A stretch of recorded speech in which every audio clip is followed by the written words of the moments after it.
नमस्कार. आजच्या भागामध्ये आपण बघूया. इथे कला म्हणत असते, "नैनाताई, प्लीज माझं ऐकून तरी घे." तेव्हा नैना म्हणत असते, की "बाद झालं कला. तुझं आपलं नियम नियम. तुला माहिती आहे मला किती भूक लागली होती, पण तुझे लेक्चर हे थांबतच नाही आहेत." तेवढ्यातच त्या दोघींचा वाद चालू असतो. सरोजला आता खूप जास्त राग येतो. ती म्हणत असते, "बाद झालं तुमचं.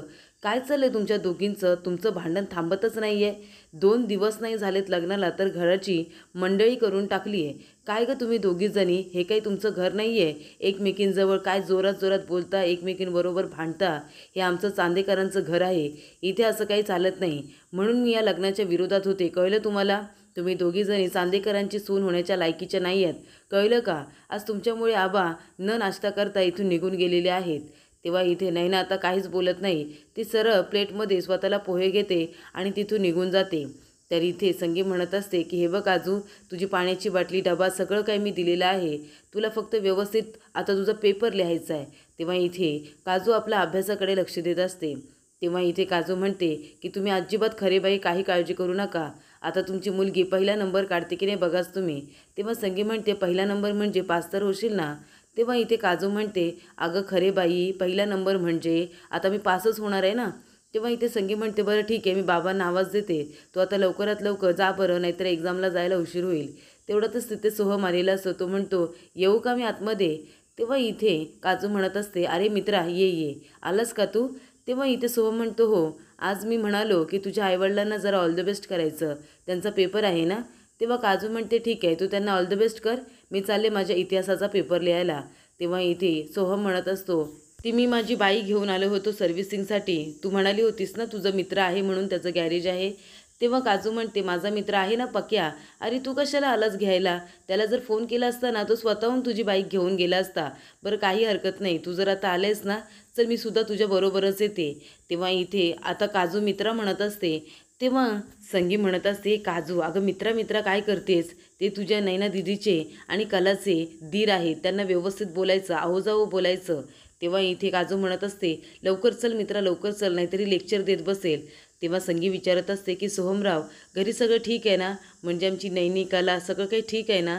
तेव्हा इथे सोहम म्हणत असतो, "हो हो, सगळं काही ठीक आहे, पण तू संगीला या नैनाच्या वागण्याबद्दल काहीसुद्धा बोलत नाही." तर इथे संगी म्हणत असते, की "सोहमराव म्हणालेत तसंच सगळं ठीकच असू दे देवा, नाहीतर माझी नैनी कलाला एक चान्ससुद्धा सोडत नाही बोलण्याचा." तर इकडे आता सगळेजण बसलेले असताना राहुल येतो आणि म्हणत असतो, की "दादा, आपले जे बेंगलोरचे क्लायंट आहेत ना, ते येणार आहेत आज तुला भेटायला. त्यांना त्यांचं डिझाईन फायनल करायचं आहे आणि आपल्याबरोबर मीटिंगसुद्धा करायची आहे." आबा म्हणत असतात, "आता ही कुठली मीटिंग आहे म्हणायची, जी मला माहिती नाही आहे?"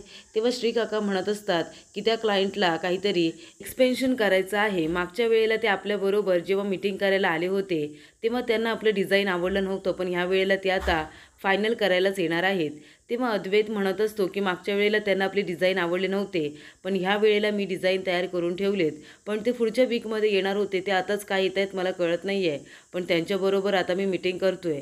तेव्हा इथे आबा म्हणत असतात, की "अद्वैत, अरे तू आता डिझाईन फायनल केलेस ना, म्हणजे मीटिंगसुद्धा नीटच होणार आणि क्लायंटसुद्धा इम्प्रेस होणारच."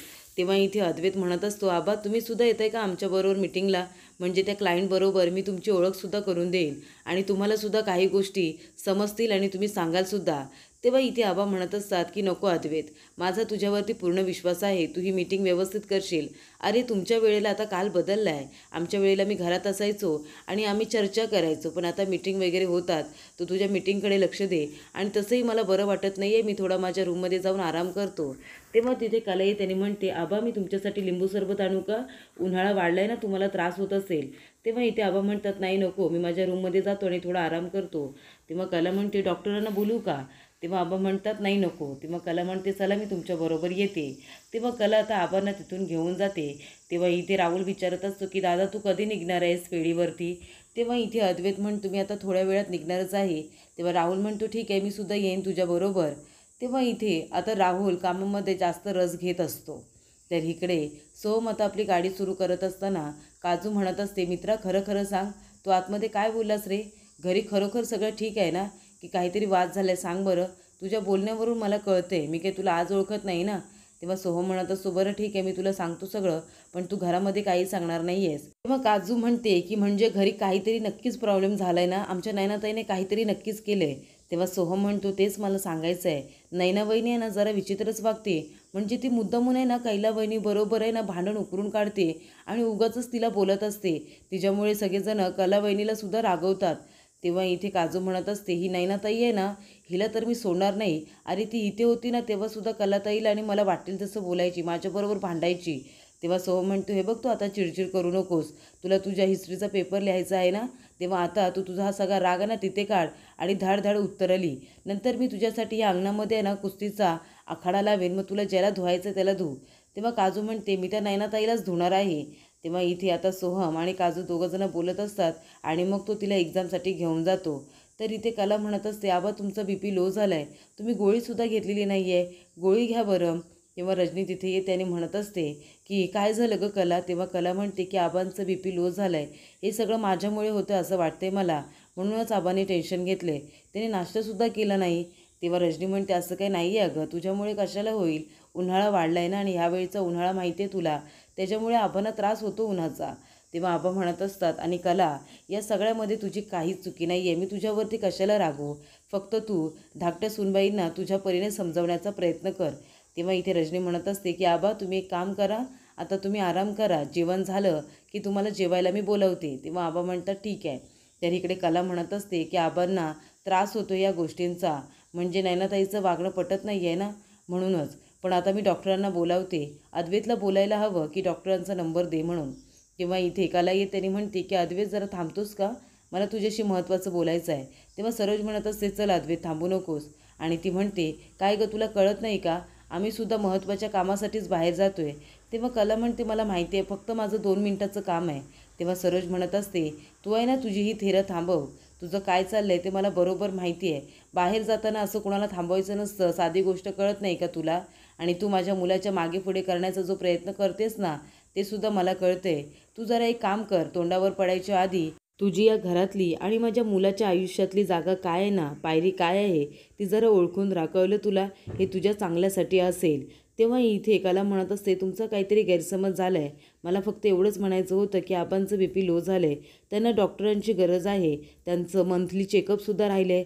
तेव्हा तू एक काम कर, तू डॉक्टरांना फोन करून बोलावून घे, नाहीतर मला नंबर दे, मी त्यांच्याशी बोलते. तेव्हा इथे लगेचच अद्वैतला खूप जास्त काळजी वाटते. तो म्हणत असतो की ठीक आहे, मी डॉक्टरांना फोन करतो आणि घरी पाठवून देतो. तेव्हा सरोज म्हणत असते की एवढी जर तुला काळजी वाटत होती तर डॉक्टरांचा नंबर सगळ्यांकडे आहे, तू माझ्याकडे नंबर का नाही मागितलास. तेव्हा कला म्हणत असते की सरोज मॅडम, तुमच्याकडे नंबर मागितला असता, पण तुम्ही माझ्याजवळ नीट बोलता तरी का. तेव्हा इथे आता सरोज गप्पच बसते आणि अद्वैत आणि सरोज लगेचच तिथून निघून जातात. तर आता सगळी जेवणाची तयारी झालेली असते, सगळेजण घरातले आता खाली जेवायला येत असतात. कला आणि अंजू सगळी तयारी करून ठेवत असतात. त्यानंतर राहुल आल्यानंतर आबा म्हणत असतात, काय रे राहुल, तू एकटाच आलास खाली जेवायला, तुझी बायको कुठे आहे. तेव्हा इथे कला म्हणते की आबा तुम्ही काळजी करू नका, मी जाऊन बोलते तिच्याबरोबर, मी तिला घेऊन येते. तेव्हा कला येते तर इथे नैना आता बेडवरती झोपलेली असते. कला म्हणते, नैनाताई अगं तू जेवायला नाही आलीस, चल जेवायला, सगळेजण तुझी वाट बघतायत. तेव्हा नैना म्हणते, कोण सगळेजण माझी वाट बघतायत, तशी खाली मी कुणालाच आवडत नाही त्या लोकांपैकी, सतत आपला चान्स भेटला की माझा अपमान करत असतात, मला वाटेल तसं बोलत असतात, मग मी कशाला येऊ खाली जेवायला, मला नाही यायचं आहे, त्यांना म्हणावं घ्या जेवून, माझी काळजी करायची गरज नाही आहे. तेव्हा कला म्हणते, असं काय करतेस ताई, या घराचे काही नियम आहेत, आबांना सगळेजण दिवसभर कुठेही असले ना तरीसुद्धा रात्री जेवताना सगळेजण एकत्र लागतात, तेव्हा ते तुला बोलवतायत, चल ना. तेव्हा नैना म्हणते, काय तुमच्यासारखे नियम नियम, हे बघाला तुलासुद्धा जर तेच बोलायचं असेल ना तर प्लीज माझ्याबरोबर बोलू नकोस, तू सुद्धा गेलीस तरी चालेल, मला जेवायला नको आहे. त्यांना म्हणावं घ्या जेवून, मला जर भूक लागली तर मी जेवेन. तेव्हा इथे कला म्हणते, ताई प्लीज असं करू नकोस, जेवायला चल ना, सगळेजण थांबलेत तुझ्यासाठी, आणि आबांनासुद्धा किती वाईट वाटेल, हे बघ आमच्यासाठी नाही पण आबांसाठी तरी चल ना. तेव्हा इथे नैना म्हणते, ठीक आहे मी जेवायला येईन, पण माझी एक अट आहे. तेव्हा कला म्हणते, काय अट आहे. तेव्हा नैना म्हणते की आता तू अद्वैतला सांगायचं आहे ते आपलं नवीन जे नेकलेसचं डिझाईन आलं आहे ना ते खूपच जास्त लेटेस्ट आणि एलिगंट आहे, ते हवं आहे मला, तू ना त्याला ते मला द्यायला सांग, मगच मी जेवायला येईन.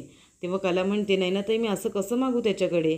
तेव्हा नैना म्हणते, मग ठीक आहे, मग मला जेवायला यायचं नाही आहे, अशा अवस्थेमध्ये मला भूकसुद्धा खूप लागते, माझ्या आणि माझ्या बाळाचं काही होऊ दे, तुम्हाला काय काळजी करायचं कारण नाही आहे, तू जा, मी नाही जेवले तरी चालेल.